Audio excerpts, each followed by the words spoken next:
Magandang umaga, ako si Lay Cabado at ito ang Budyong News Express. Narito tayo ngayon upang masaksihan ang makabuluhang gawain ng mga mag-aaral ng Talomo National High School at ito ang Campus Cleanup Drive.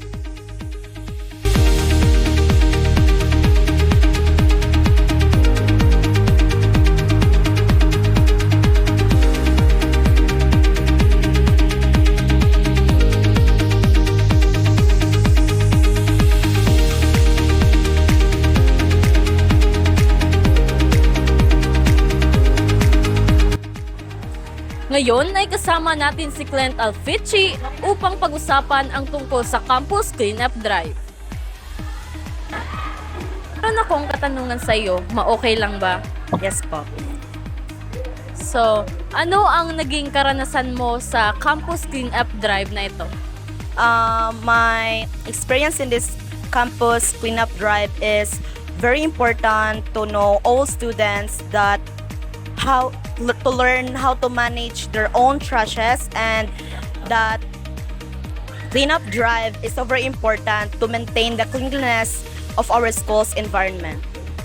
Maraming salamat Clint Alfici sa pagbigay ng iyong pahayag at sa pagbigay ng iyong oras.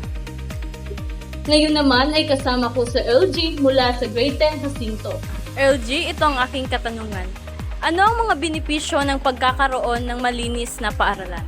Ang benepisyo sa pagkakaroon ng malinis na paaralan ay una, magiging presentable ito para sa mga panauhing pupunta rito sa ating mga paaralan. At bilang estudyante, kapag meron kang nakikita mo na malinis ang yung nasa paligid, mas